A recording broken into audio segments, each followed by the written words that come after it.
La naturaleza como la conocemos yo creo que es muy resiliente al hombre, a pesar de todo lo que nosotros podamos hacer. Las teleseries no es que yo las haya dejado, las teleseries también me dejaron, o sea, es como el fútbol esto, ¿no? Tú ya no, o sea, hay otros que vienen súper mejores actores, de repente yo me leo un libro que alguien se lo leyó hace mucho tiempo, yo cuando me lo leo digo, ¡wow! ¿Cacha lo que me leí? Y lo otro diciendo, oye, pero si se lee a los 17 años. Mientras más compleja es tu vida, mientras más referentes tienes, mientras más lees, ¿no? Y es complejo, más sientes. Y eso puede ser también doloroso. El hermano de Bastián Bodenhofer me dijo, no existe un ser humano que no cante. Si tú trabajas, vas a cantar. Nunca nadie en esa parte no se rió cuando yo canté esa parte. ¿Cachai?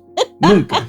Tengo un papá de 88 años que cumple 89 ahora y que tiene un promedio de caminata de más o menos 3 kilómetros al día. Yo me empecé a dar cuenta de que él tenía estas costumbres y que le iba muy bien y que está muy sano. Mi papá era muy buen rugbyista, capitán de la selección chilena de rugby. Hizo un jardín gigante y precioso y mi papá cocina muy bien. Me dice, ¿qué más importante para la vida? Sí, cocinar bien. Y entonces me dice, ¿y la familia? Es muy difícil estar bien, estar contento, estar con energía. No es fácil decirle a alguien, oye, arregla las cosas bien o sale adelante, porque hay gente que le cuesta. Incentivar a los niños hacia el mundo del arte, hacerlos más sensibles, más conectados, yo estoy casi seguro que es el único camino concreto que nos queda hoy día. Bienvenidos a Ojo de Vanguardia, mi nombre es Natalia Vidal y este es un podcast para los amantes de las artes y para los que no las conocen también. Con el invitado de hoy vamos a hablar sobre la naturaleza, sobre la importancia de caminar, sobre cómo la naturaleza aporta en nuestro bienestar, sobre el teatro, sobre literatura y música. ¿Con quién? Con el destacado y reconocido actor chileno Felipe Brown. Pero antes de empezar, tú sabes, en todos los capítulos me acompaña la obra de una artista visual chilena. He vuelto a ese formato. Y a mis espaldas tengo una obra de Teresa Antequera que se llama Gregario en Rosa. Luego de un profundo trabajo de investigación, Teresa descubrió cómo, en la orilla del mar, pequeños seres vivos se aferran a las rocas, se juntan y se reproducen entre ellos y de manera gregaria combaten la violencia de las olas, las corrientes y muchísimo más. En ese solo punto es donde ella encuentra cómo la naturaleza nos puede enseñar una importante lección de vida. Pese a que tenemos hoy comportamientos sumamente individualistas, ella piensa que el futuro no está en la individualidad, sino en la comunidad, en juntarnos y en lo gregario. Y Felipe, de eso te voy a preguntar en mi primera pregunta.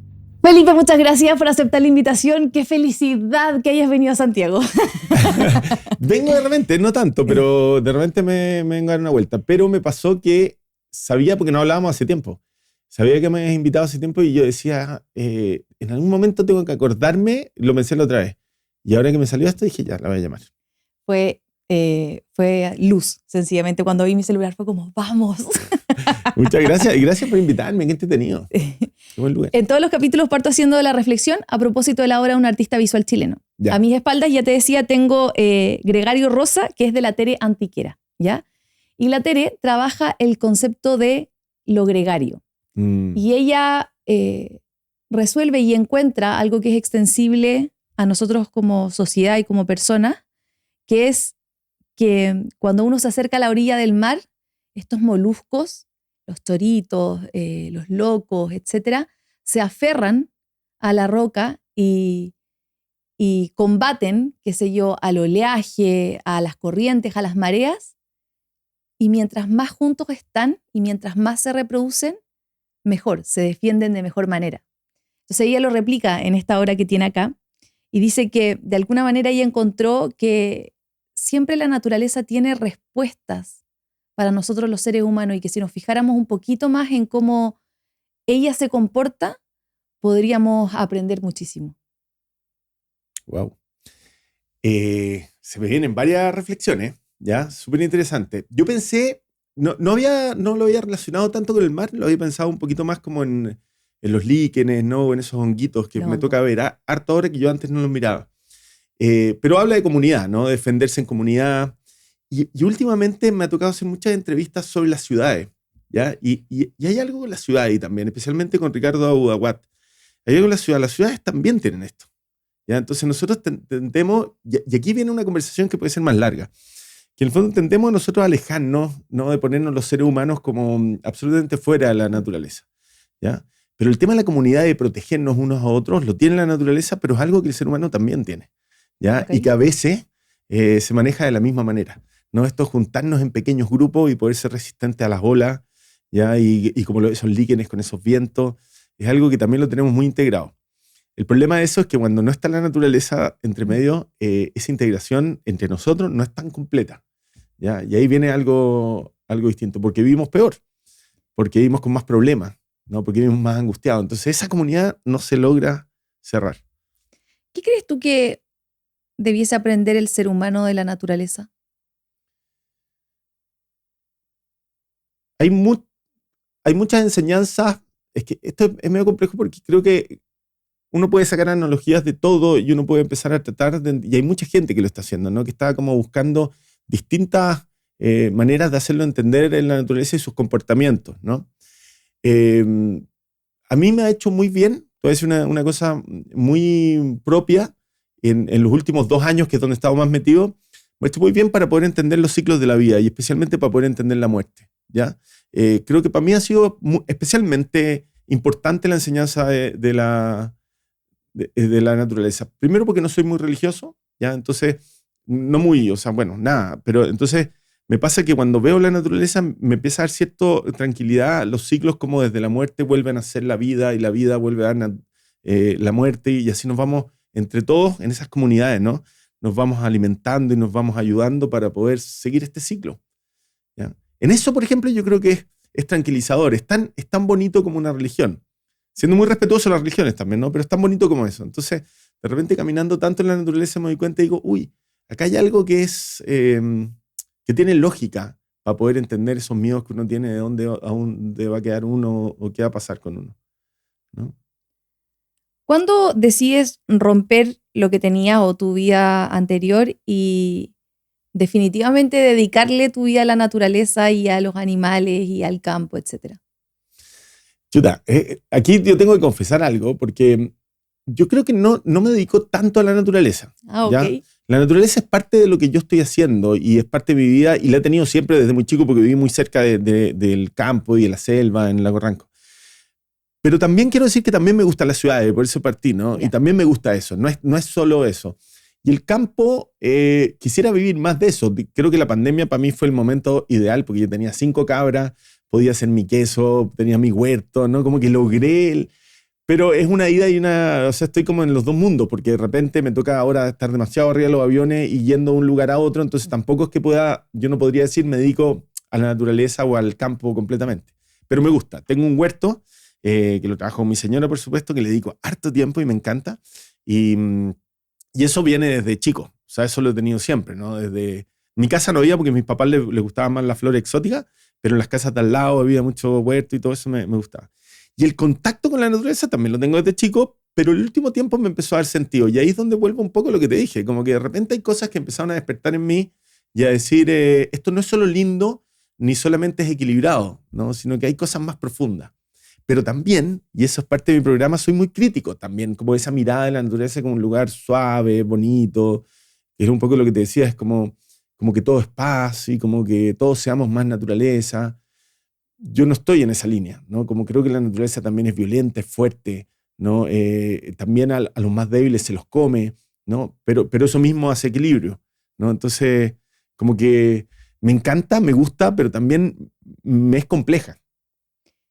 La naturaleza tiene esa posibilidad de ponernos en nuestro lugar Mm, y lo hace de vez en cuando, una vez y ya, terremoto. sí, O en Puerto Varas tuvieron huracán, creo que. huracán, sí. Y es ahí donde uno dice, wow, ¿quiénes somos nosotros? ¿Qué somos para la naturaleza en realidad? ¿Nos sobrevivirá siempre la naturaleza a nosotros? Yo creo que sí. Últimamente lo que más hago, como te digo, es cuestionarnos esto. Y pienso que la naturaleza va a estar ahí siempre. O sea, esa idea como que es algo que discuto harto, ¿no? Como esta idea de que vamos a salvar la Tierra. En realidad, lo que podemos salvar es el estilo de vida del hombre en la Tierra. La Tierra se va a volver, puede que nos carguemos una especie con nosotros, pero va a volver a regenerarse y va a volver a estar ahí, ¿no? O sea, siempre va a ser más permanente. Siempre, bueno, siempre no sé cuál es esa palabra, porque no sé, siempre hasta que a lo mejor llegue un meteorito, pero digo, la naturaleza como la conocemos yo creo que es muy resiliente al hombre, a pesar de todo lo que nosotros podamos hacer. O sea, sí va a permanecer y va a estar ahí, ¿ya? Lo que pasa es que, claro, también nos gusta lo que hay. Esta diversidad es preciosa, ¿no? La amamos también como es, Queremos que estén todos los bichos que están, incluso algunos que ya están desapareciendo. Queremos que estén esas especies con nosotros. Pero sí es resiliente a nosotros. Mucho discutimos en el último tiempo sobre los ciclos de la vida. Lo dijiste muy bien, es como para respetar o preservar la naturaleza, sobre todo movimientos ecológicos, dicen, ok, ¿cómo los cuidamos? Y cómo los cuidamos manteniendo el equilibrio de entender que también un mamífero se come a otro mamífero porque necesita subsistir y así sucesivamente. Estando en permanente contacto con la naturaleza, ¿qué pensamientos te vienen a propósito de eso? ¿Cuál es nuestra mejor manera de cuidarlo? Bueno, a mí lo que pasa más que lo que yo aprendo ahí, también estoy con mucha gente muy interesante, ¿no? Especialmente con científicos y gente que tiene mirada, y como que ahí voy reflexionando en cada uno. Cada uno de las personas que hoy como que me dejan algo, ¿ya? Lo que privilegio yo son las miradas más complejas, me parece más interesante. Como que siento que ya sobre cambio climático ya tenemos bastante, ¿no? Y estamos muy informados, ¿no? Y nos llega mucho, ¿no? Entonces como que quiero entender otras cosas de cómo funciona. Ahora, la pregunta sería, ¿qué queremos proteger y para qué? ¿No? Como que ahí es donde viene. O sea, ¿qué queremos? ¿Que los bosques se mantengan igual? Perfecto. ¿Con el ser humano o sin ser humano? ¿No? Como que queremos nosotros que las comunidades se mantengan. Últimamente se habla mucho y me ha tocado hablar mucha gente como que la conservación con el humano metido adentro, ¿no? Como esa idea de sacarnos a todos y que quede prístino y sin tocar, es difícil entenderla, ¿no? Y eso hay que como cuestionárselo.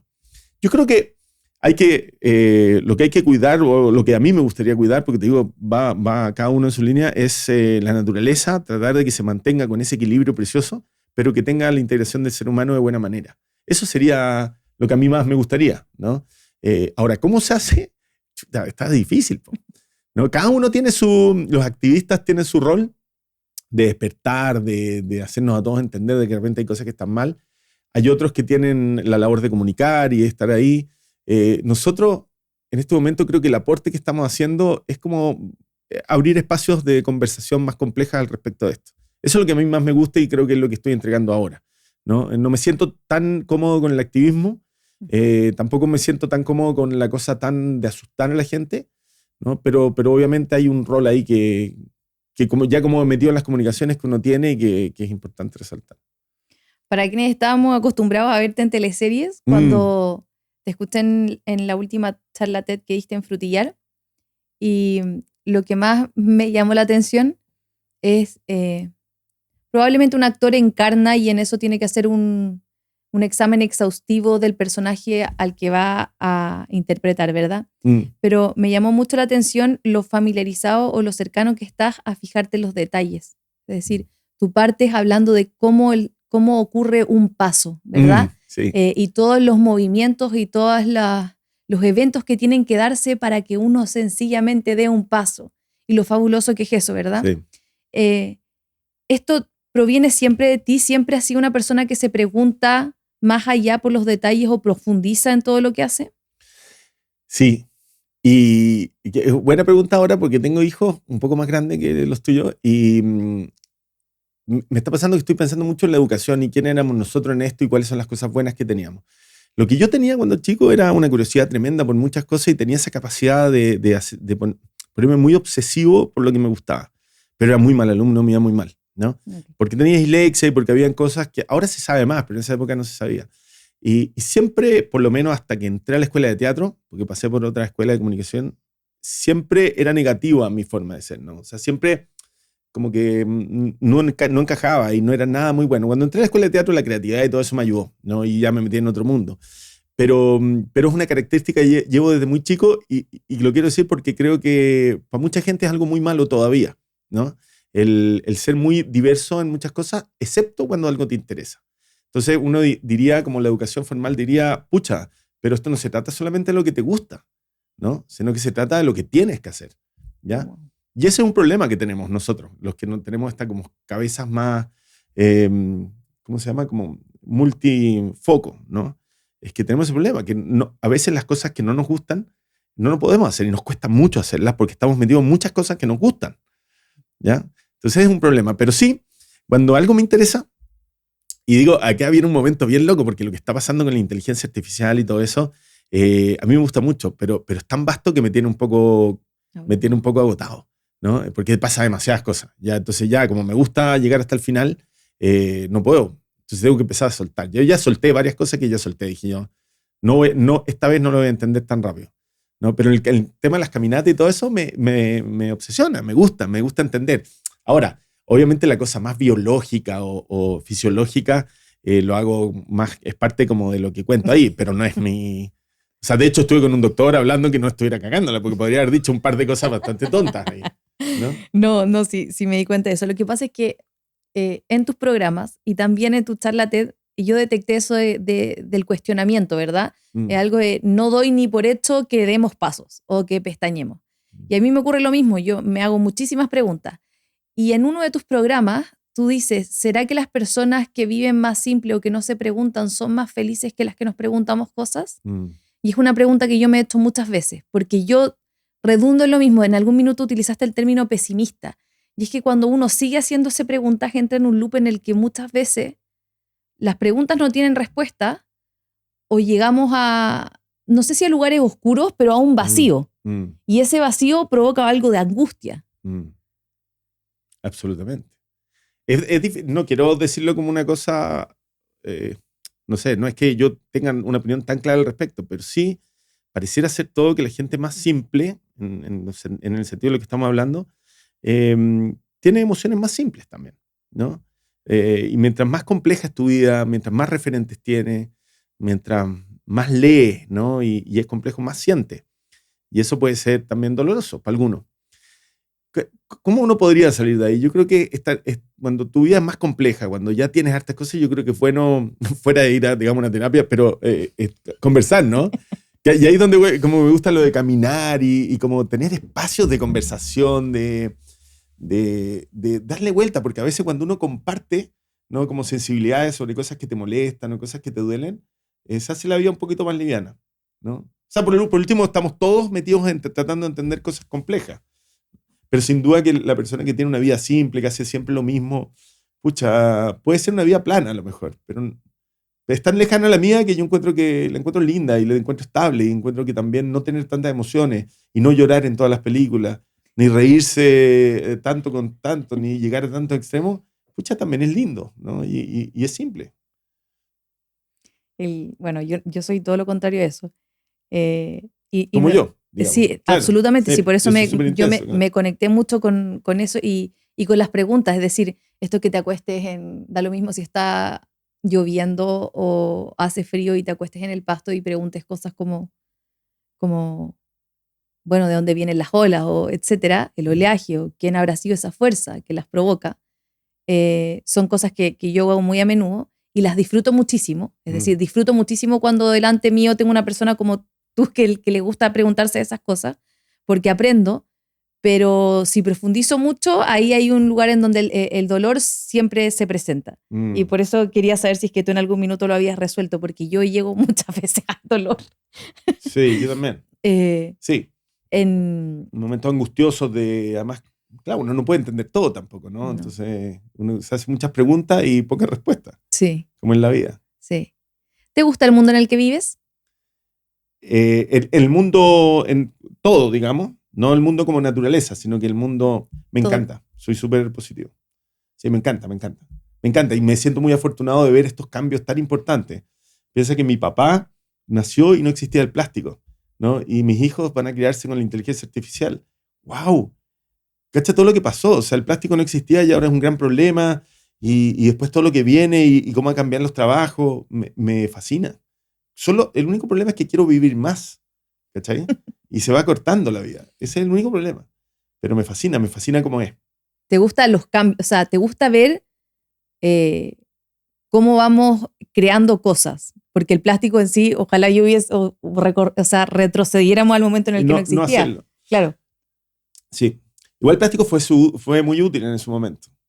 Y tiene otras matices ahí también, pero a mí me gusta la gente también, mucho, ¿no? Y tengo una mirada muy positiva sobre las personas. Yo encuentro que las personas son buenas y que vivimos en un mundo de gente buena. Entonces yo sé que está lleno de malos también, pero mi mirada es esa, como que me gusta la gente, ¿no? Encuentro que soy confiado y que me parece atractivo esa parte. Me gustaría poder disfrutar más, ¿no? De hecho, una de las cosas que me pasaba con las teleseries, que también lo digo un poco en la charla, pero lo que pasaba es que también, especialmente por las teleseries que estuvimos y todo, nos aislábamos mucho del mundo, porque además que nos encantaba hacer teatro en la noche, entonces partíamos a las 8 de la mañana y después terminábamos a las 1 de la mañana, y yo vivía muy poco, ¿no? Y cuando dejé de actuar o salí, digamos, de la cosa más intensa, fue una maravilla, porque me empecé a encontrar con amigos distintos que hacían otras cosas, ¿no? Y con doctores o con gente que son arquitectos o ingenieros o da lo mismo, o periodistas. Y pucha, y era súper bonito también, ¿no? Y estoy muy agradecido de haber podido entrar en esos mundos. Porque si me hubiera quedado a lo mejor actuando, y yo sé que hay gente que goza con la actuación, tengo grandes colegas que lo pasan chancho, pero para mí no era suficiente, ¿no? Como que me sentía que me estaba perdiendo una parte de esta vida que me encanta. No, o sea, en algún minuto dijiste yo no vuelvo a las teleseries nunca más. ¿Les has seguido el rastro así como para ver en cómo sigue el teatro o en realidad es un camino al que no vas a retornar? El teatro sí, el teatro me muero por hacer. O sea, de Ya. hecho, y además me pasaron 3 eventos muy bonitos el último mes. Bonitos y no tanto. Pero las teleseries sí, las teleseries ya pasó. Y creo que las teleseries no es que yo las haya dejado, las teleseries también me dejaron. O sea, es como el fútbol esto, ¿no? Tú ya no. O sea, hay otros que vienen súper mejores actores, más choros, les gusta más el mundo, ven más tele, yo no veo teleseries. Y hay otros como mi amigo Pancho Reyes, otros que siguen haciendo y les encanta. Entonces yo quiero mucho las teleseries, pero yo ya no estoy ahí, ya no hay ni una posibilidad. El teatro sí. Hace poco, cuando me subí al TED, tuve la sensación de volver a tener un escenario. Hago muchas charlas, pero ese de 1.300, 1.200 personas en el Teatro del Lago, wow, como que fue una sensación rica. Me asusté, mucho para entrar, porque le tengo miedo igual, ¿no? Es algo de mi profesión, pero lo pasé tan bien también. Entonces me encantó. Entonces pasé con eso y dije, ya, que gana hacer un monólogo. Y viene Pancho Reyes con Marcelo Alonso y hacen una obra de teatro en Puerto Vara. Y la adoré, la obra de teatro, y lo adoré a ellos en el escenario. Me vino como ¡guau, qué entretenido! Y a la semana muere el Tito y me voy a Santiago a verlo y me junto con todo y volví como a decir, pucha, yo soy parte de esto también, ¿no? Y, o sea, no pucha, sino que qué rico, qué gente más bonita, tan linda, especialmente del teatro, pero también son mis amigos de teleserie también, tan equipo, tan particular en lo que hemos vivido todos nosotros, como que se dije, no me puedo ir de acá, no, imposible. Así que tengo que hacer teatro. Ojalá que cuando vuelva a ver o cuando más adelante, cuando alguien vea esta entrevista, diga, ya está haciendo teatro. ¿Escribes? Porque dijiste monólogo. Escribo un poco, especialmente porque te decía que tenía dislexia, siempre he escrito, ¿no? Ya. Pero muy mal. Pero ahora con la inteligencia artificial se me hace muy fácil escribir, ¿no? Puedo plasmar mis ideas de una mejor manera. Y eso para mí ha sido súper bonito.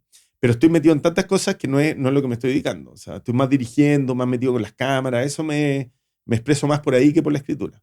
Me refería a que si hicieras un monólogo, tomarías un grande de todos los tiempos. ¿Hay alguna obra que tú o un personaje que hubieses querido interpretar o te gustaría que fuese algo tuyo?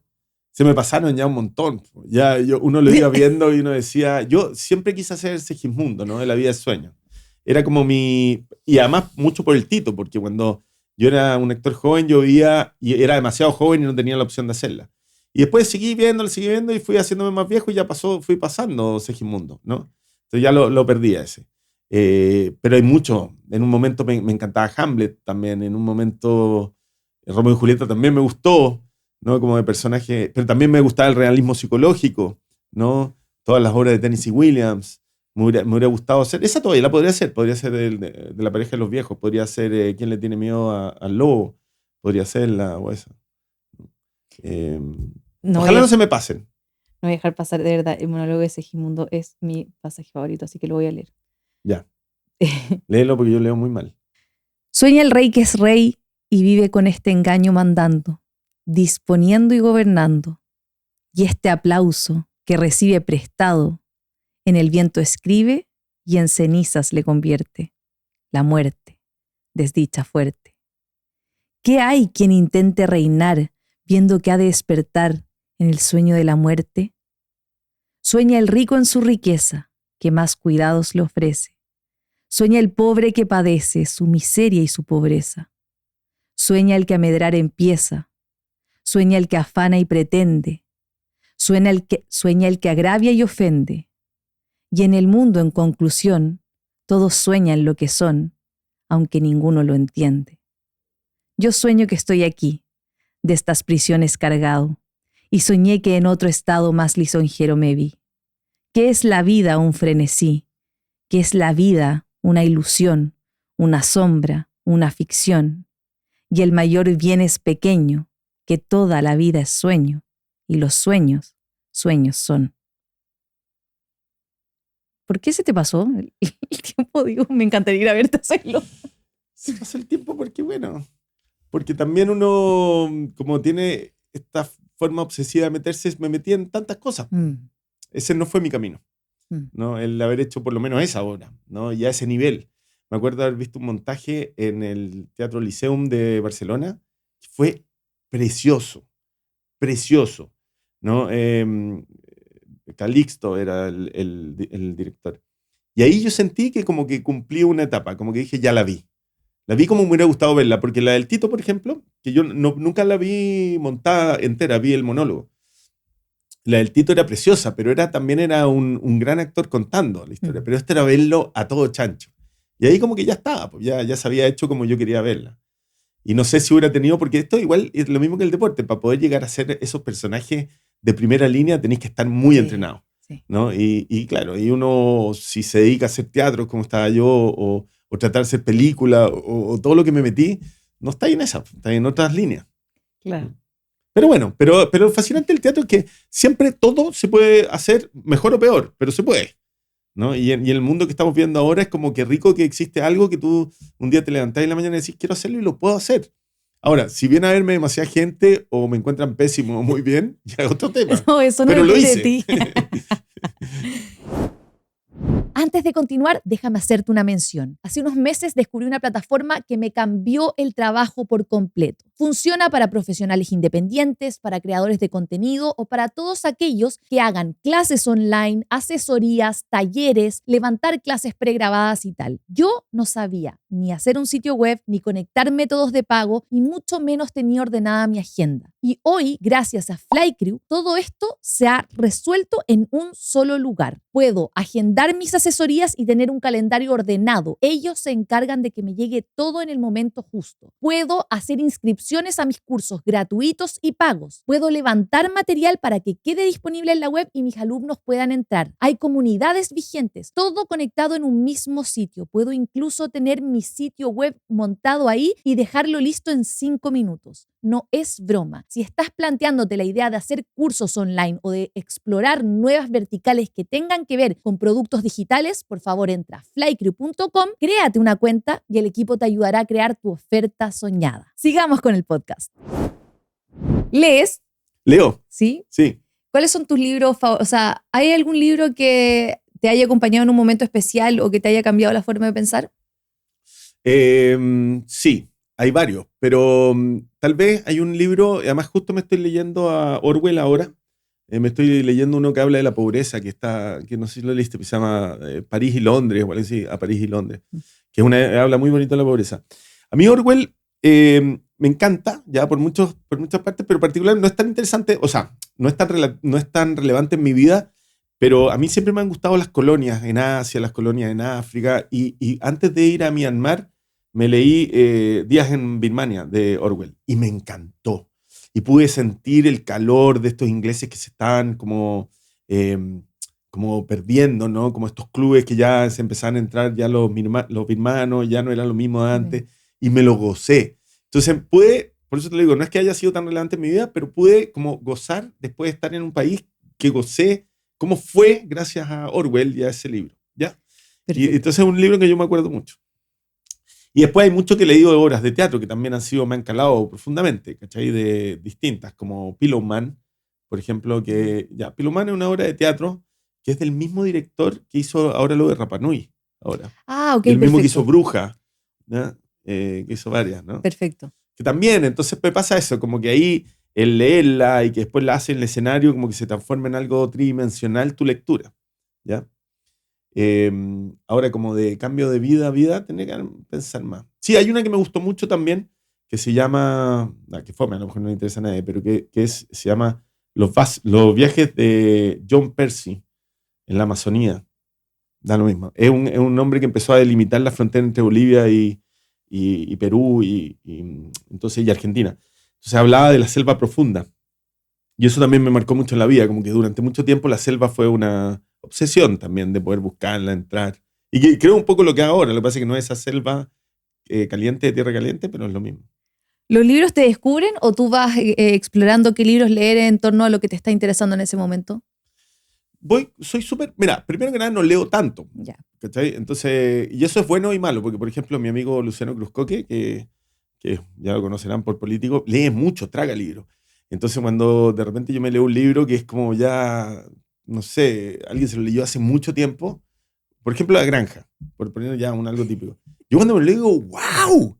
¿Cachai lo que me leí? Y lo otro diciendo, oye, pero si se lee a los 17 años. ¿Cachai? Como, no, po. Y yo como, es que esto la cagó, ¿qué se pasó? Entonces tengo esa gracia con los libros que como soy más, no conozco tanto de literatura, me refascino, ¿ya? Y eso me encanta. Pero voy a buscar así como en las librerías, y soy bien obvio también, voy como con los premios Nobel, parto como lo más típico, trato de entender, por ejemplo, ahora esta premio Nobel coreana, que fue el año pasado, Sí. como que voy directo a leerla, a ver y tratar de entender esos mundos. ¿No? Ese es como mi busca, como que los voy a buscar. Y me abren puertas y me encanta. Yo soy reincidente en el tema de la literatura con los libros que nos dieron en el colegio, pero soy adicta a volver a leer los libros del colegio. ¿Ah, sí? Pedro Páramo, Ah, qué entretenido. El niño que enloqueció de amor, Sí. El Principito, ¿para qué te digo? Tienen cosas, uno descubre cosas distintas cuando las vuelve a leer. Mi libro favorito es La Metamorfosis de Kafka. Bueno, De Kafka. uno de ellos, claro. Sí, yo no lo he leído nunca, Y fíjate. es un libro verdaderamente... Sí. Es fascinante cómo Kafka te hace entrar en la ficción y hacerla sentir muy verdadera y muy posible. A mí me parece que esa habilidad de él es de otro planeta. ¿Sabéis que ahí tenía un clásico que tengo que leer? Así que ya me llevo algo. Kafka Sí, y a Dostoyevsky. Dostoyevsky, he leído Crimen y Castigo. Crimen y Castigo. Y los Potente. hermanos Karamazov. También me lo leí. Sí. Que todo eso sí, porque también es como, tiene como mucho de Chekhov, está todo ese mundo, ¿no? De las tres hermanas. Ay, qué mundos más locos. Qué ganas de ver esas obras de teatro.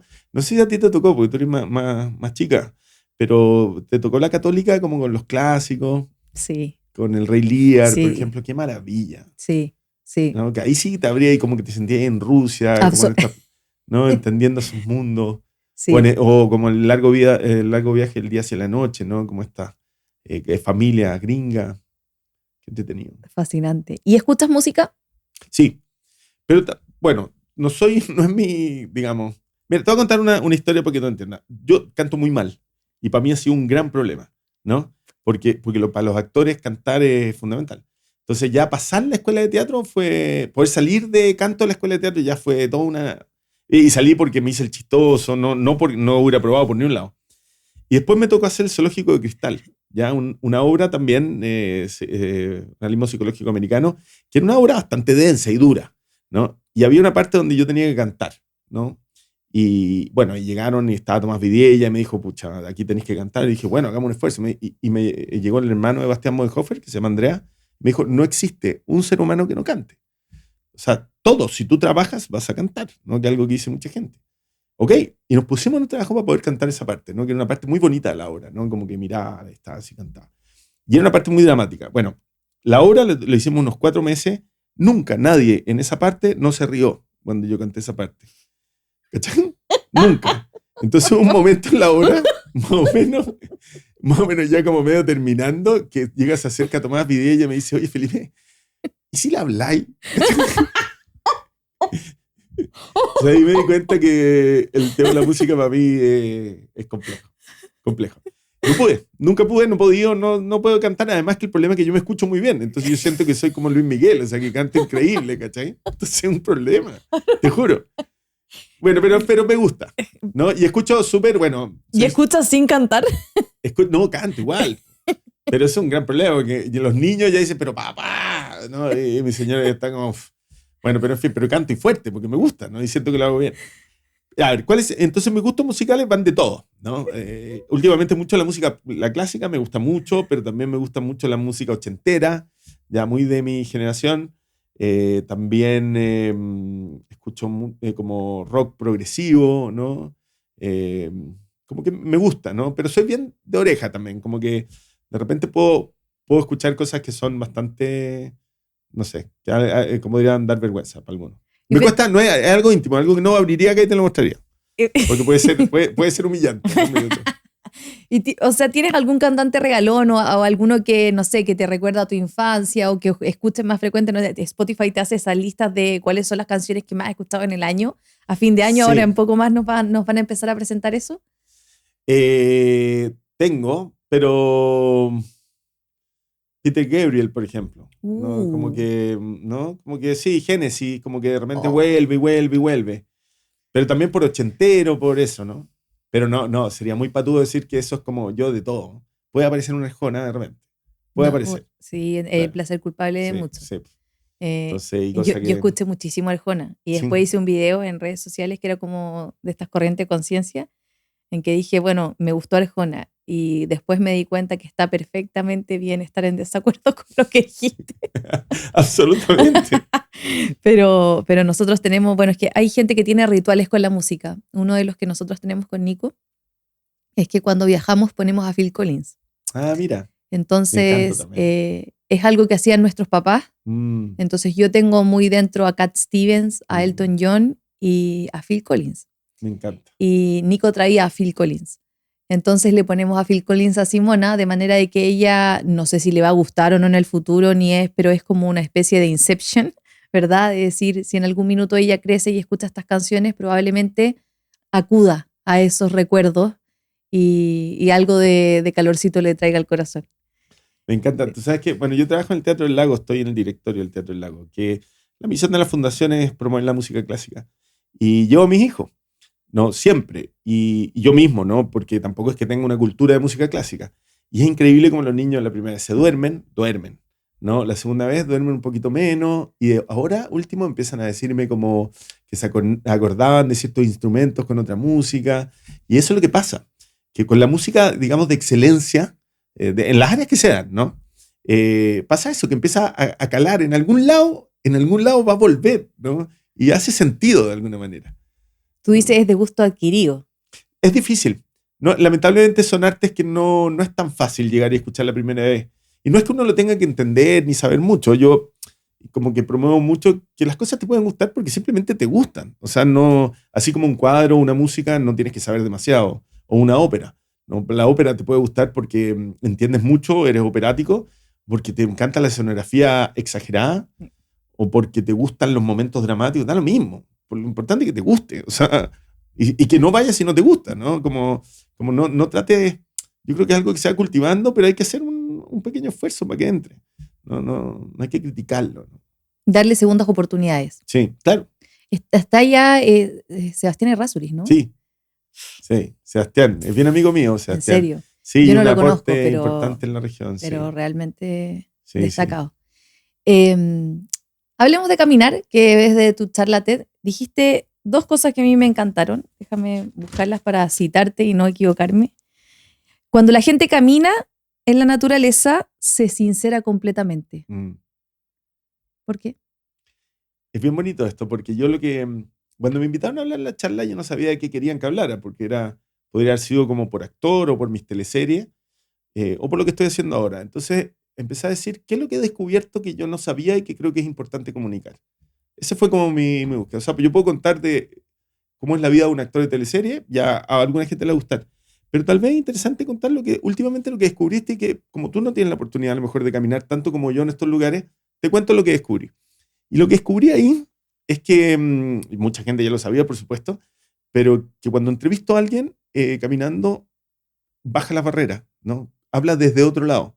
Primero porque no ve la cámara al frente. Segundo porque está preocupado de caminar y no caerse en estos entornos preciosos. Y ahí tú entras en unas conversaciones muy profundas, muy bonitas, que es lo que yo trataba de entender. Como te decía, me gusta la gente y me gustaba también. Entonces, cuando yo quería conversaciones como esta que estamos teniendo ahora, que son conversaciones más profundas o más lentas, no la podía lograr con una cámara al frente. Porque todos se quieren ver seguros. O sea, tu primer instinto en una cámara es tratar de mostrarte seguro o mostrarte que tú eres muy inteligente en algunas áreas, y eso interrumpe la sinceridad, el equivocarse, el decir, pucha, en realidad hay cosas del cambio climático que no me hacen sentido. ¿no? Hay alguien que podría decir eso. Y no es que esté negando que el cambio climático es provocado por el hombre, sino que simplemente está tratando de cuestionar o de entender desde otro lado. Yo quería eso, quería gente que hablara de verdad, no que me contara lo que escuchó o la cantidad que nos están bombardeando. Y no lo lograba. O el Tenía la discurso que cámara. traía hecho, claro. Claro, y todos llegan a lo mismo. Además que todos, lo mismo que dicen, no quiero que me cuelguen, ¿no? Quiero... Y cuando uno camina pasa eso, que empezáis a hablar, y hablar de más, digamos, y hablar de todo lo que sienten, ¿no? Entonces a veces hablábamos de la vida, de problemas familiares. Obviamente mi programa no va por tratar de encontrar nada sensacionalista de nadie, pero sí quiero que uno pueda conversar como con soltura, ¿no? Y decir lo que uno siente y lo que uno piensa. ¿Eso estará biológicamente comprobado? Yo creo que se habla mucho del bienestar, ¿ya? No sé si está científicamente, tiene que haber alguien por ahí, pero lo que sí están los peripatéticos, ¿no? Como los filósofos que sabían que para poder desarrollar, para poder soltar la idea, el mover el cuerpo era muy bueno, ¿ya? Y creo que hay un fenómeno parecido al que cuando uno va en auto, ¿no? Como que tú vas de un trayecto a otro y en ese lado tú ya como que tienes algo ya seguro, que vas a llegar a algún lado, ¿no? Entonces como que te da permiso como para reflexionar y ocupar tus tiempos, ¿no? Hay algo ahí con eso. Claro, como ya tienes certidumbre, no existe incertidumbre en dónde vas, puedes por mientras recrear la mente. Recrear la mente y soltarla, ¿no? Y como empezar a decir tonteras, ¿no? ¿Cuándo te diste cuenta de esto? Esto empezó a pasar, yo diría, cuando no, yo hacía otro programa antes que se llamaba Factor de Cambio, Sí. que se llama. Ahí me di cuenta que no pasaba. Ok. Y empecé a hacer muchas entrevistas después de eso. Y invité a caminar a la Antonia Segers. Este fue el piloto. Y cuando invité a la Antonia, yo a la Antonia la conozco desde chico. Y yo sabía que la Antonia no es una persona fácil, yo la adoro, pero no una persona fácil de decirte, decir, oye, que todo amarillo, para que te diga así amarillo. Te decir, no, ¿por qué amarillo? Es rojo. No, pues Antonia, es rojo, ¿por qué no? ¿No? Por ejemplo, hay un momento donde yo le pregunto algo, que es el piloto, que yo le pregunto, le digo, oye, ¿qué tal vivir en este mundo donde estamos tan enjuiciados por lo que ponemos en las redes? ¿No? Como que digo algo y nos cae, pucha, las penas del infierno, ¿no? Y vienen todos a decir, ¿por qué dijiste eso? O cualquier cosa. Me decía, oye, estamos viendo el mejor momento, ¿qué es eso? No es nada. Y le decía, ¿cómo no hacer nada? O sea, tu vida hay gente que se entierra por eso. Decía, pero antes te mataban, ¿no? Me dice, antes te mataban. Si tú pensabas distinto, te mataban, ¿no? Realmente te llegaban a apedrear, o te encontraban brujas, o te quemaban en la hoguera. Realmente, físicamente. Entonces uno mira con perspectiva y dice, oye, qué inteligente lo que acaba de decir. Pero en realidad yo siempre he dicho que era tan peligroso, pero en realidad las redes no son tan peligrosas, ¿no? Sí pueden destruirnos emocionalmente un rato, pero va a pasar. Y vas a seguir adelante, ¿no? Y eso, cuando encontré eso, dije, chuta, aquí hay algo. Esto pasó caminando. Y cada vez empezamos, bueno, siempre hacíamos entrevistas sentados, y cada vez nos dimos cuenta, y entró mi socia, que es la Bea, que es periodista, empezamos a darnos cuenta que esto pasaba cuando caminábamos, no cuando estábamos sentados. Y ahí empezamos a probarlo. Y las primeras veces fue emocionante, porque de repente empezaban a hablar de sus vidas, algunas cosas más trágicas también, ¿no? Y nos dimos cuenta que teníamos a la gente que queríamos, como Leo Prieto, por ejemplo, hablando de Leo, que la gente que uno admira, lo tenía de repente súper sensible, hablando de cosas muy sencillas, ¿no? Un hombre que acaba de tirar un satélite, ¿no? Es como, wow, ¿y cómo llegamos a eso? ¿En qué momento? Qué rico, qué suerte, ¿no? Ahí está. Y tú lo haces como práctica, digamos, caminar, porque me imagino que si uno la conversación caminada es una cosa, ¿verdad? Salir a caminar es otra. Y es recomendable salir a caminar, Sí. todo el mundo te lo dice. Sí. ¿Tú lo practicas? Sí, mucho. ¿Y por qué es positivo? Mira, te voy a poner un primer ejemplo que donde viene, porque esto viene ya de esta parte como lo que te digo con las entrevistas, pero también tengo un papá de 88 años que cumple 89 ahora y que tiene un promedio de caminata de más o menos 3 kilómetros al día. O sea, que decir que el hombre, la mayoría de las veces, se manda 10 kilómetros, casi todos los días, digamos. Especialmente cuando está en Santiago, porque él vive en el sur. Pero en Santiago camina mucho porque acá en el sur tiene que subir cerro y todo, pero camina todos los días. Entonces, yo me empecé a dar cuenta de que él tenía estas costumbres y que le iba muy bien y que está muy sano, ¿no? Entonces un día mi hermano le empecé a decir, mi hermano corre maratones y corría y estaba muy metido en el deporte, ahora tuvo una cosa al corazón, pero y le empecé a decir, oye, miremos más a este otro porque, chuta, ¿cacha cómo está? Está súper bien, lleno de energía, caminando y no sé qué. Entonces como que empecé a decir, oye, acá hay algo más sano, obviamente uno más o menos lee y sabe que caminar es sano. Y una vez un cardiólogo me dijo, no haga tanto deporte, me dijo, cuando tenía como 40 años, eso no, empieza a caminar, me dijo. Como caminar, tengo 40 años, o sea, como que todavía quería jugar rugby, ¿cachai? Y ahora le hago caso. Bueno, entonces para ahí viene un poco eso y ya, mi práctica es, voy a dejar a los niños al colegio, que estamos a 5 kilómetros, y me vuelvo caminando, todos los días. O sea, eso es siempre, ¿no? Los dejo y me vuelvo caminando. Entonces, cuando puede, me acompaña mi señora y si no, voy solo. Y la mayoría de los tiempos solo, ¿no? Y siempre pasa alguien, porque somos una comunidad chica, y me dice, te llevo, porque me ven como pobre, como este otro se quedó en pana. Pero para mí es muy importante. Me hace bien. Me suelto, es mi meditación, es mi momento de ejercicio. Me gusta mucho. Ahora, no es que lo haya hecho toda la vida. O sea, lo estoy haciendo hace un tiempo y quiero seguir haciéndolo. Este es un consejo yo hago clases de oratoria, en realidad de storytelling, Mm. pero ese es un consejo porque tú decías en tu charla que caminar fomenta o estimula la creatividad. Y eso es 100% cierto. Mm. Te saca de la caja. Entonces tú empiezas a ver cosas distintas y todos los días ves cosas distintas, aún así sea el mismo camino. Sí, Entonces son distintos los estímulos y además el camino cambia según los estados de ánimos con los que tú vayas. absolutamente. Entonces es fascinante cómo las ideas ahí se refrescan, sencillamente, no solo por el movimiento, que también lo explicabas en tu charla, sino también porque recorres camino y hay una transformación, una microtransformación. Obviamente no cambias de ser persona, pero siempre que hay un camino por recorrer, o un viaje o un trayecto, hay una transformación del inicio hasta el final. Y eso es fascinante. La gente no... Claro, es que uno no se lo pregunta, pero tiene toda la lógica del mundo. Y eso debe mantener, perdona, es que por lo de tu papá, que me llamó mucho la atención, eso debe mantener la mente mucho más activa. Sí, sí. Completamente. Sí. Y el cuerpo, porque los músculos empiezan a ser un tema también, ¿no? Y mantener músculo, ¿no? Claro. Oye, qué bonito lo que dijiste, porque hay una analogía con la navegación que a mí siempre me ha pasado, que es como pues la navegación, tú sabes que tiene, especialmente donde yo vivo, ¿no? Tiene varios problemas, te puedes encontrar con tormenta, ¿no? Como también te pueden tocar días lindos. Nunca llegas igual al otro lado. Siempre algo viviste entre medio, ¿no? Puede haber sido un momento muy tranquilo y eso es lo que viste, pero la mayoría de las veces en estas navegaciones duras viviste muchas cosas, muchos miedos, ¿no? Todo eso pasó. Pero llegas, siempre llegas, puede que no, pero siempre llegas, ¿no? Entonces eso es muy bonito, ¿no? Del trayecto, de lo que significa moverse, ¿no? De un punto a otro, de la experiencia esa. Ahora, cuando vas conversando, además le agregas estas intimidades, ¿no? Estos momentos de sincerarse, de bajar las barreras, de estar sensible, ¿no? Y reflexivo. Es muy lindo. Sé que tengo muy poco tiempo. No, dale. Tengo más tiempo, estoy súper entretenido. Porque tengo esta pregunta, pero Dale. En algún momento escuché a tu papá, bueno, que los vi en la cocina, que ese es otro tema de la gastronomía, pero tu papá dijo algo tan lindo que quería saber qué es lo que pensabas tú aquí en vivo y en directo. Dijo, todo lo que crece tiene un destino. Eso me lo dijo a mí. Sí. En una cápsula en la que estaban, no estoy segura en qué lugar, pero estaban cocinando. En mi casa. Sí. En mi casa en el campo, sí. En el Lago Ranco. Mira, mi papá es una persona bien especial y tiene cosas bien bonitas. Nunca me había fijado en esa frase, pero tiene harto sentido. Y es bien lindo en realidad. Debe ser que, ¿por qué no me di cuenta? Hay varias cosas que nunca me di cuenta de mi papá y que me empecé a dar cuenta de grande. ¿Ya? Y a lo mejor apunta con eso, como que hay una cierta sensibilidad que yo no la había.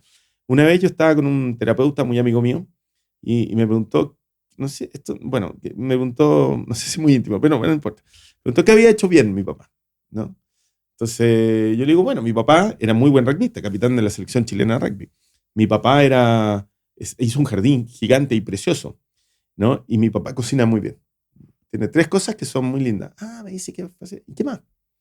Digo, no, ¿qué más importante para la vida si cocinar bien? Y entonces me dice, ¿y la familia? Me quedé pensando un minuto y fue como, para mí fue un descubrimiento. Dije, nunca me he dado cuenta. En realidad, ¿sabéis qué? Sí, es súper bueno para eso, ¿no? Como para la relación con los hijos, como para llevar una familia, como que tenía un talento que yo no había visto. Entonces, ¿por qué no lo había visto? Y a lo mejor es como eso.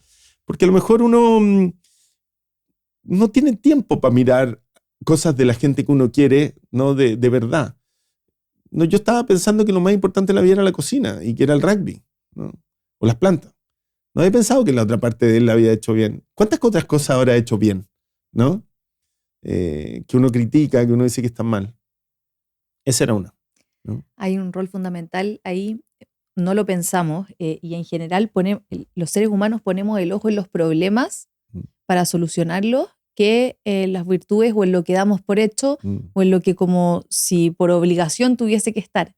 En cada familia siempre hay un personaje aglutinador, es decir, como el que los reúne, el que los atrae, o otro que es el más preocupado o sobreprotector.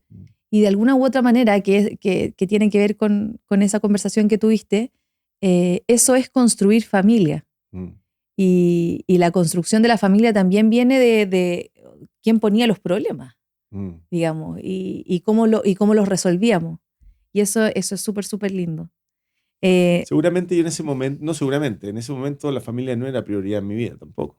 Buen punto. ¿No? Porque uno pone ojos solamente en lo que le preocupa en ese mismo minuto. Claro. Pero lo que te dijo es que a mí yo me quedé pensando, me lo llevé a la almohada. Claro. Me lo llevé a conversar con la almohada y dije, bueno, todo lo que crece tiene un destino. Y ahí el huevo, la gallina, y no vamos a llegar a esta respuesta y por favor no salgamos con dolor de esta conversación porque está muy buena, pero ¿realmente tenemos un destino? Es decir, si nosotros no hacemos nada, ¿vamos hacia ese destino o el destino lo quiso llevar él a decir siempre avanzamos y nunca retrocedemos? Es decir, solo tenemos la misión de ir hacia adelante. Me lo pregunté a propósito de lo que él dijo. Que choro que uno más viejo creo que entiende más cosas que más joven y es una de las cosas ricas de ser más viejo.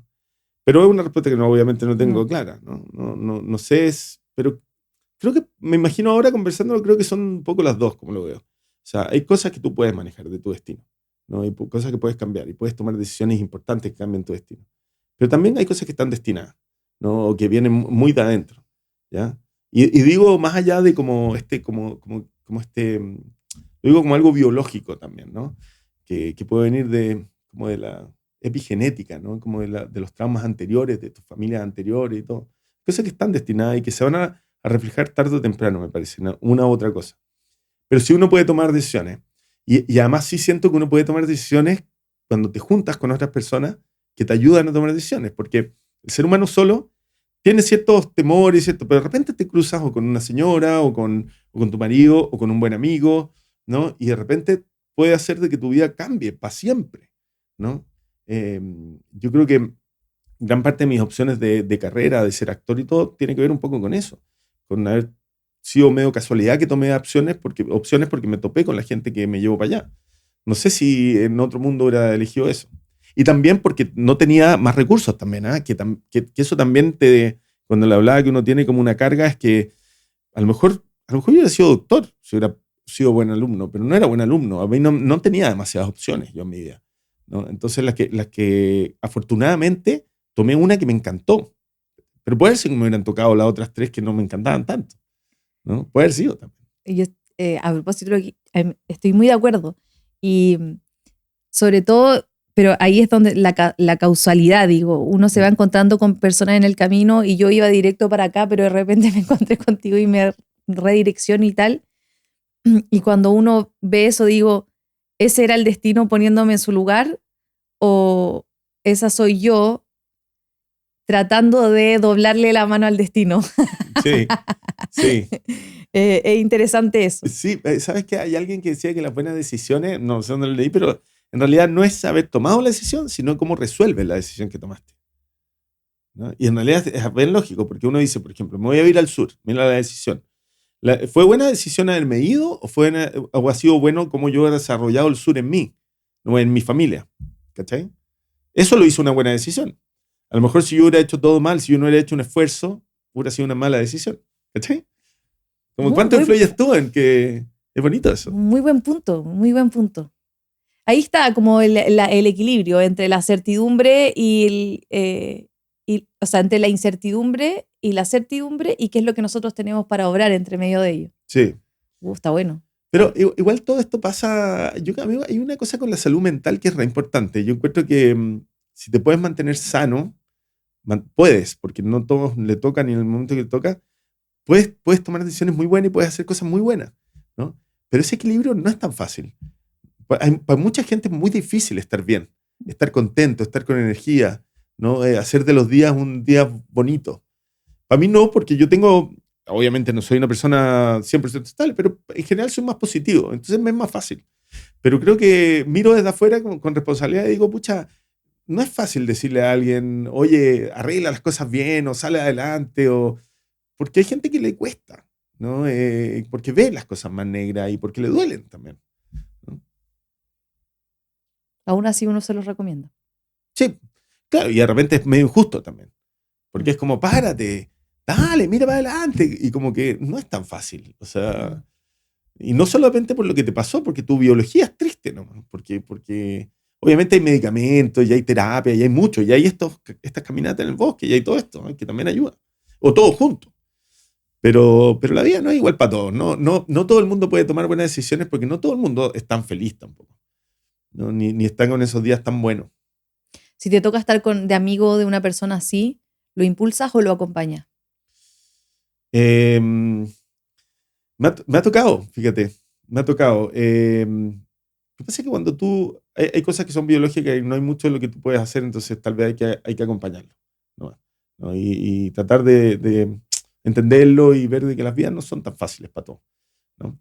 Eh, pero si uno ve una esperanza de que uno puede influir, yo creo que hay que tratar de hacerlo, ¿no? Y esto es bien amplio, ¿no? Es como la ayuda a las personas en general, ¿no? Como el cariño por las personas y cuánto tú puedes dar, porque el amor es un poquito eso también, ¿no? O sea, fuera el amor de relaciones, es como sentir de que hay algo y tú puedes hacer, es como, ¿qué te cuesta?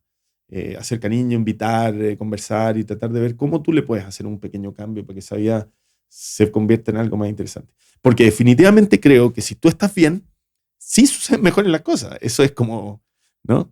Pucha, y que ganas que fuera como una fórmula, pero no es tan así.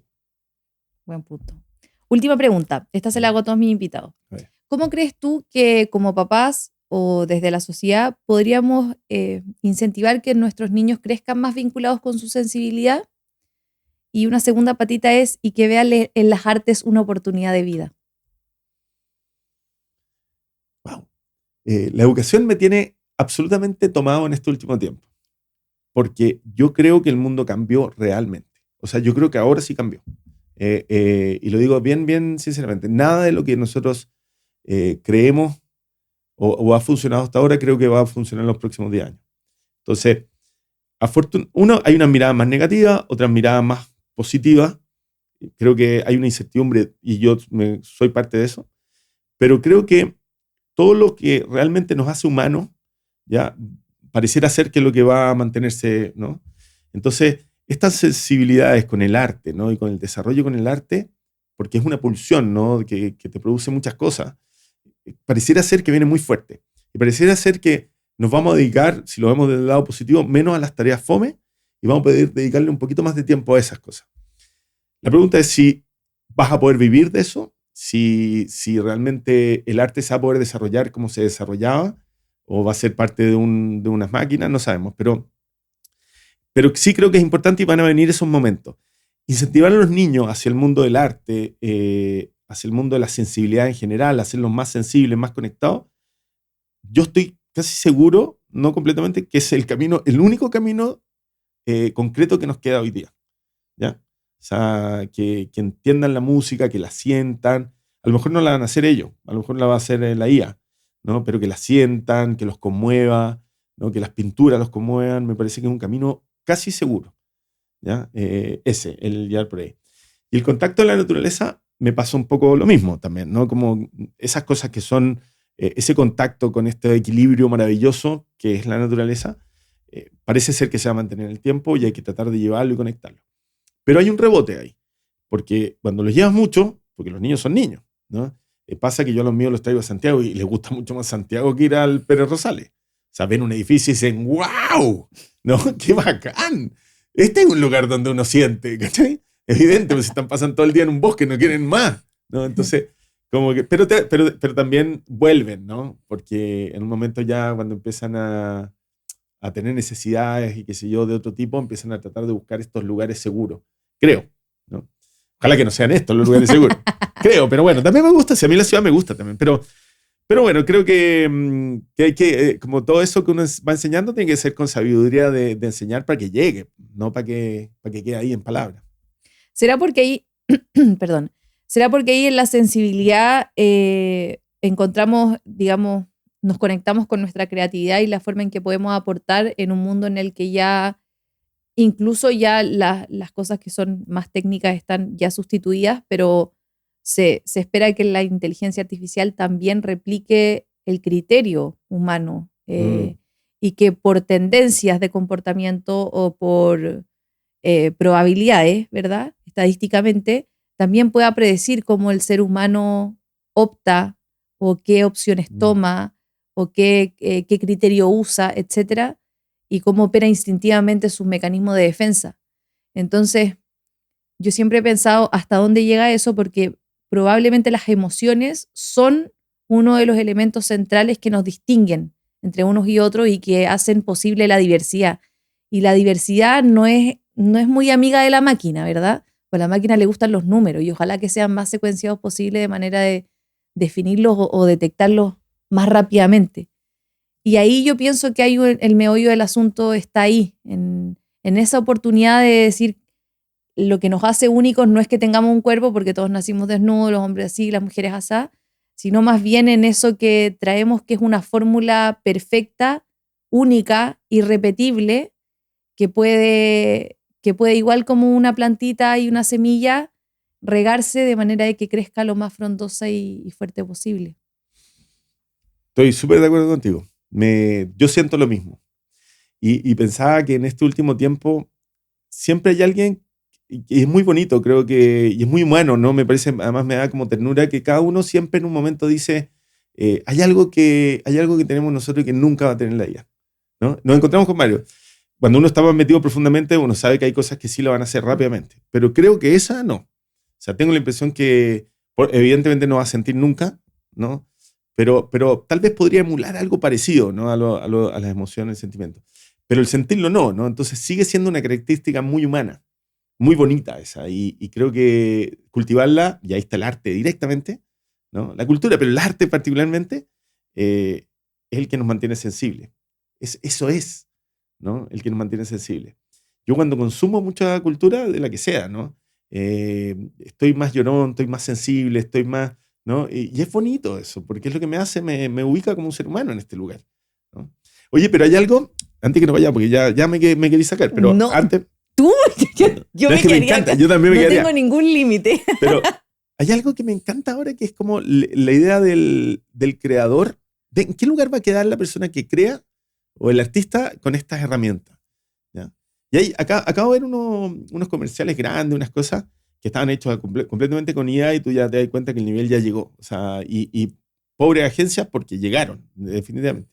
Pero claro, el presupuesto de ese, comparado con los grandes presupuestos de esos que nosotros hacíamos en Falabella o en Replay, en realidad ya no se compite por presupuesto, ahora es pura creatividad. Entonces ese es un momento para los creadores fascinante también. Claro, no vas a poder agarrar todas esas herramientas. ¿Quién podrá? Hay unos que sí, pero en general uno va a agarrar una o dos herramientas.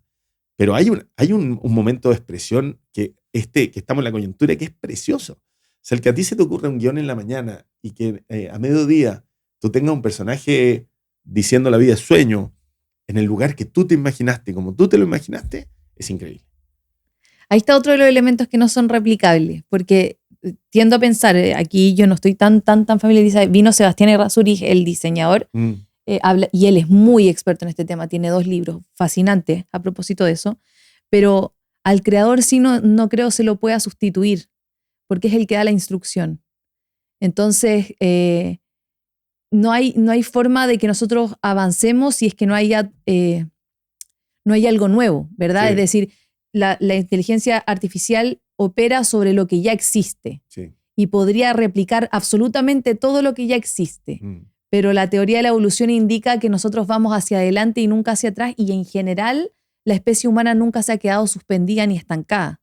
Entonces, existe en esto, y yo lo estudiaba, de dónde proviene la inspiración, el origen, y proviene, dice esto Napoleon Hill, de 2 elementos centrales. Primero está vinculado con la imaginación, y hay una imaginación que es semántica y otra que es creativa. La semántica es aquella en que aflora una nueva idea por el cruce de 2 conceptos que ya existen. Probablemente ese la inteligencia artificial sí podría replicarlo, porque claro, puede hacer cruces, ¿verdad? Pero existe otra imaginación que es la creativa, y son esos momentos eureka, ¿verdad? Le llaman momentos eureka, en el que hay una persona en que llega por distintas condiciones que no son premeditables ni controlables a descubrir algo que no existe o algo que no tiene antecedentes previos, es decir, no existe. Por ejemplo, me decía a mí uno de mis profesores, es muy distinto decir, ok, tengo este lápiz, ¿cómo mejoro este lápiz? Y hago un lápiz como los celulares, el próximo año lo mejoro, a cuestionarme el lápiz. Es decir, puedo hacer algo que sustituya el lápiz y que sea mejor. Y esa imaginación pienso que es la que nos va a salvar de la inteligencia artificial. Es probable. Es probable. El problema es que no es uno, pese a que uno podría decir, ok, fue en este minuto, Jorge Luis Borges le llama el Aleph, el momento en el que yo estuve presente en donde el universo estaba contenido. Eso es como un momento eureka, es como, oh, llegó la luz. Y hasta ahora esas condiciones no son una receta de cocina que uno pueda replicar y decir, aquí está el resultado y lo puedo revivir miles de veces. Oye, qué inspirador, es súper fascinante. Yo creo que con lo que te decía el caso de Leo y de mucha gente, ¿no? Que está metida mucho en tecnología, pero al mismo tiempo tiene esta opción de poder meterse mucho en la naturaleza y en los momentos reflexivos, en las conversaciones reflexivas. Eso es una suerte, yo creo. Sí. Y creo que así como va a empezar a desarrollarse más este lado, donde vamos a tratar de sensibilizarnos, de entender más, pueden venir años muy bonitos también, hablando de lo físico, ¿no? Porque todo y hay un renacimiento del teatro también, ¿no? Como un lugar donde la gente se equivoca y tiene furcio y de repente se cae el escenario, ¿no? En comparación de todo esto, ¿qué será? Ya, todo esto es fascinante, muy grande, lo más grande tal vez que nos va a tocar vivir. Pero ¿qué pasará con todo lo que no es eso? Porque esto va a tener una cosa preciosa también, de transformación y también de evolución. Yo creo mucho en la evolución del hombre. El hombre va a ser resiliente a esto, sin duda. O sea, van a decaer muchos, pero sin duda ser resiliente, porque la máquina nuestra es muy compleja también, ¿no? Anda a saber qué ganas de ver en 50, en 100 años más qué pasó, ¿no? Va a ser fascinante. Bueno, eso algunos autores, el tema de Julio Verne predijo el futuro con mucha asertividad. O sea, cuando uno lee lo que fue el futuro, habría que ver qué autores están pensando en el futuro y lo recreen de alguna manera. Los supersónicos no lo lograron. No lo lograron. No todavía, aunque están cerca, pero no lo lograron. Sí. Pero Julio Verne lo hizo precioso. Sí. Y lo hizo, pero así, pam, vino. Fue en 100 años ocurrirá esto y fue en menos. Oye, y en temas de comunicación, perdón, en temas de comunicación y todo, ¿cómo sientes que va?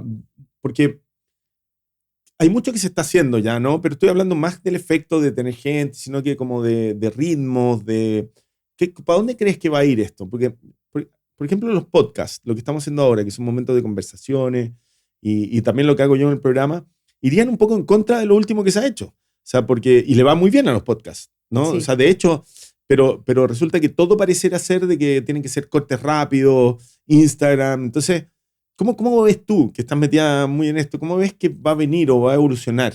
¿En qué va a terminar estas comunicaciones, estas conversaciones, esta forma de comunicarse con el resto?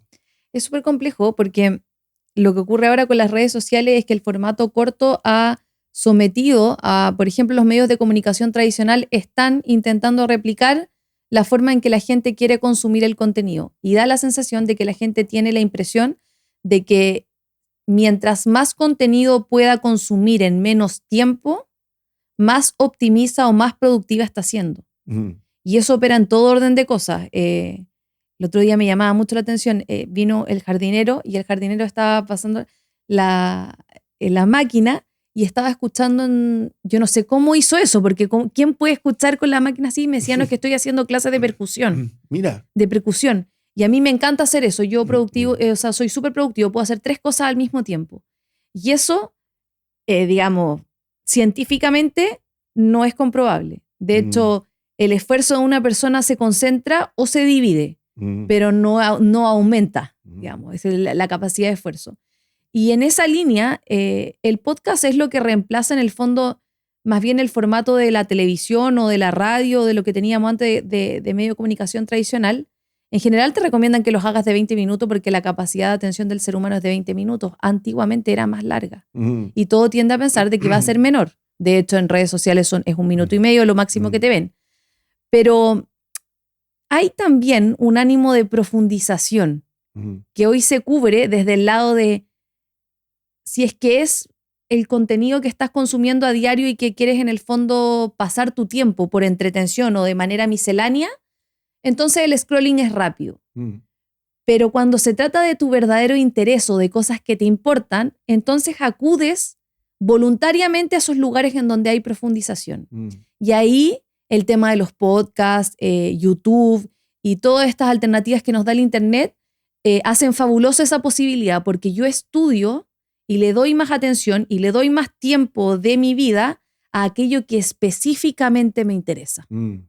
Entonces, ¿cómo van a ser los contenidos? La verdad no tengo la menor idea. Todo hace pensar que cada vez van a ser más cortos en cuanto al